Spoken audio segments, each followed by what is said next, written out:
자, 첫 번째입니다. 25강의 1번. 이삭을 번제로 바친 아브라함입니다. 특히 아브라함은 75세에 끝도 모르고 말씀 하나만 딱 믿고 사실은 나왔습니다. 네 씨로 말미암아 천하 만민이 복을 얻을 것이고 내가 네게 주는 약속할 땅으로 가라. 씨에 대한 언약과 땅에 대한 언약을 딱 지고 사실은 나온 거예요. 그때 사라의 나이는 65세지요. 고대 근동 지방에서는 자식 없이 죽는 게 죽음의 죽음이다. 대가 끊어지는 건데 하나님이 나중에 이 아브라함의 이름을 바꾸어줘요. 뭐로 바꿔주냐면 아브라함으로 바꿔줍니다. 열국의 아버지. 자녀가 하나도 없는데 열국의 아버지라고 부름을 받았어요.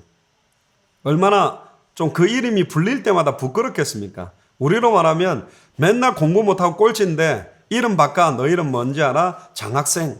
어이 장학생. 그러면 이 막 꼴찌 하는 사람 얼굴 벌게지는 거 아니겠습니까? 자식도 하나도 없는데 야 열국의 아버지. 이러니까 아브라함은 사실은 이름이 불릴 때마다도 굉장히 그 언약에 대한 고민과 갈등이 늘 있었던 사람이 사실은 아브라함입니다. 그래서 100세에 딱 이삭을 낳기 전까지는 별의별 수단 방법과 불신앙을 계속 가지게 됩니다. 사실은. 그래서 서론에 보시면 아브라함은 그를 통하여 큰 민족을 이루고 모든 족속이 그로 말미암아 복을 얻도록 하겠다는 하나님의 분명한 약속을 받았음에도 불구하고 자녀가 여전히 없는 현실 상황에서 자 하나님의 말씀과 언약은 너로 말미암아 큰 민족을 이루고 모든 족속이 복을 얻는다라는 게 우리에게 주신 약속이요. 지금으로 말하면 너를 통해서 당대생을 완성하겠다. 너를 통해서 워싱턴 복음을 하겠다는 게 말씀인데 여전히 현실은 자녀가 하나도 없어. 여전히 현실은 경제 문제가 와 있고 여전히 교회는 사람들도 없고 여전히 전도 운동은 안 되는 것처럼 보이고 말씀 운동은 안 일어나는 것처럼 보여요. 그러니까 현실 상황 쳐다보고 계속 불신앙하고 흔들린 사람이 사실은 아브라함인데 이삭을 번제로 바치는 결단을 통해서 이제 굉장히 한 단계를 딱 일어서게 되는 본격적으로 이제는 축복을 나의 것으로 받게 되는 이제 이런 응답을 받게 됩니다. 그래서 아브라함은 약속하신 아들 이삭을 받은 후에 참된 믿음의 사람으로 거듭났어요. 100세 때 아브라함은 이미 경수가 끊어진 90세 된 사라를 통해서 이삭을 받았습니다. 이삭을 받았습니다만은 아직도 완전한 이 언약을 100% 순종하는 믿음으로는 못 들어오셨어요. 그래서 하나님은 이삭을 통해서 100% 하나님의 언약의 말씀을 완전히 순종하는 믿음을 주기 위해서 이삭을 번제로 바치라는 사건을 준 거예요. 이 사건은 템테이션이 아닙니다. 테스트입니다. 우리에게 축복을 주기 위한 겁니다. 망하기 위한 것이 아니에요. 하나님이 주시는 모든 것들은 우리를 완전히 승리하는 예수를 그리스도로 믿는 믿음을 갖게 만들기 위해서 하나님이 만드는 거죠. 그래서 하나님은 아브라함을 시험하시려고 그의 사랑하는 독자 이삭을 모리아 땅으로 번제를 드리라고 했습니다. 그런데 이해가 안 돼요. 말씀은 네 씨로 말미암아 이삭으로 말미암아 모든 족속이 복을 얻을 것이라 그랬는데 그 사랑하는 독자 이삭을 번제로 바치라고 해요. 윤리 도덕적으로도 이해가 안 되고 용납이 안 되고 하나님의 공의와도 맞지 않아요. 하나님의 자녀가 언제 갈등하냐면 말씀과 현실이 충돌될 때 그리고 말씀이 그대로 성취가 안 되고 늦어질 때 또 말씀하고 반대 상황이 계속 일어날 때 사실은 불신앙을 하게 되는 겁니다. 그러니까 하나님의 말씀하고도 하나님의 명령이 대치돼요. 모든 문제 끝났다 그러는데 현실은 문제가 더 터지네. 다시는 자기를 위해 살지 않는 믿음이라 그러는데 계속 나를 위해 살아야 되는 상황이 계속 일어나는 이런 충돌을 계속 주게 만들었습니다. 근데 놀라운 거는 이 아브라함은 아무런 항변도 하지 않아요. 하나님 살아있습니까? 하나님 내한테 이삭 줄 때는 언제고 이제는 또 바치라고 그럽니까? 한마디도 안 했어요. 바로 다음날 하나님의 말씀에 절대적인 순종을 하게 된 겁니다. 근데 어떻게 이런 순종을 하게 됐냐? 이 믿음을 주시는 주여 온전케 하시는 이도 예수님입니다. 하나님입니다. 예수님. 히브리서 12장 1절에 2절.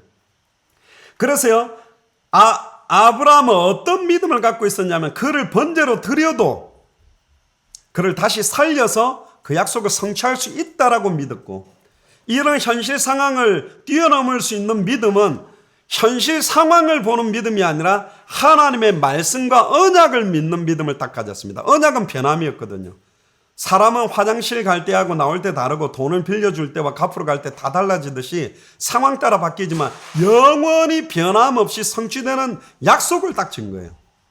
그래서 아브라함은 이미 그리스도를 바라보면서 부활 신앙까지도 소유한 사람입니다.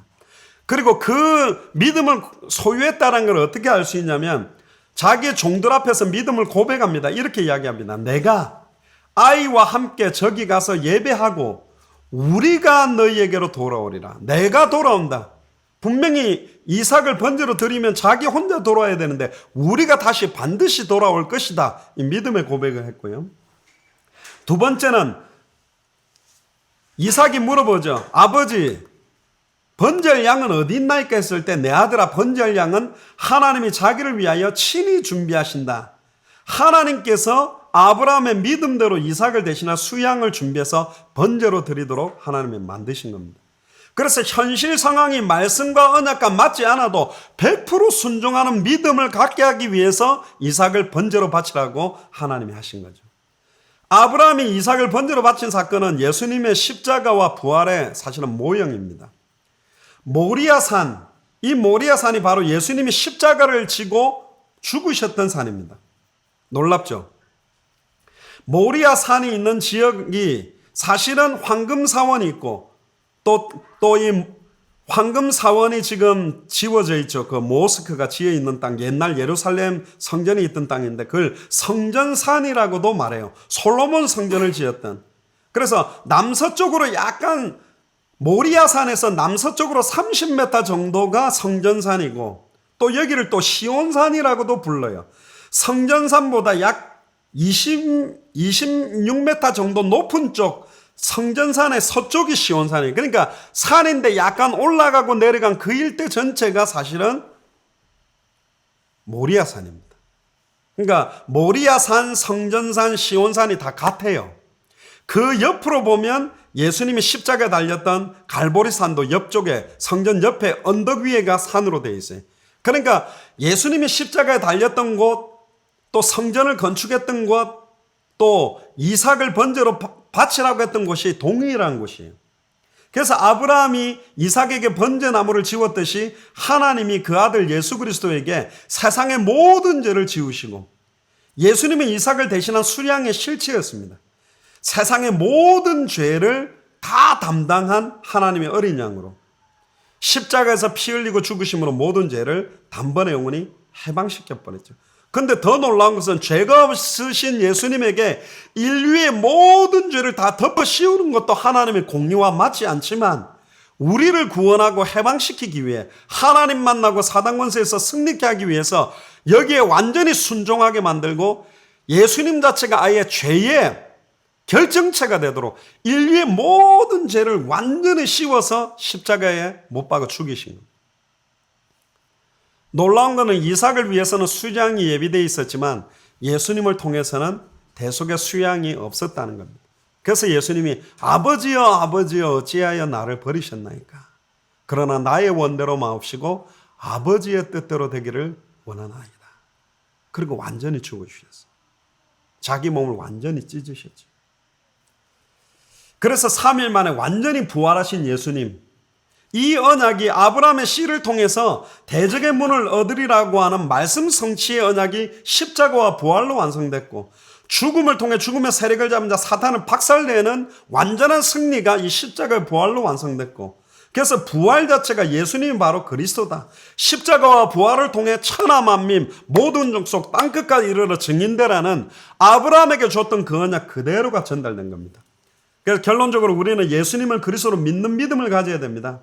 십자가와 부활로 2000년 전에 완전히 끝났다. 나의 모든 문제는 단번에 영원히 완전히 끝났다. 다 끝났다라고 보고 현실에 일어나는 문제를 보면 하나님의 계획이 다 보여요. 또 사단의 속임수와 수단 방법도 보입니다. 어떤 상황 환경 속에서도 예수님이 2000년 전에 끝냈기 때문에 아예 어떤 상황 조건에서도 언약의 말씀을 딱 믿는 믿음을 가지고 완전히 세상을 승리하는 겁니다. 모든 문제가 내 문제가 끝났기 때문에 이제 나 자신을 위해 안 살고 오직 주와 복음을 위해 살게 되고 이 믿음 가진 자를 통해 천하 만민이 살아나는 거죠. 이게 이삭을 번제로 바친 아브라함을 통해서 우리에게 주신 믿음입니다. 어떠한 현실 상황이 와도 말씀과 현실 상황이 안 맞는 것 같고 정반대처럼 보인다고 할지라도 100% 언약의 말씀을 붙잡고 순종하는 믿음 가지면 결국 완전히 승리한다. 이게 결론입니다.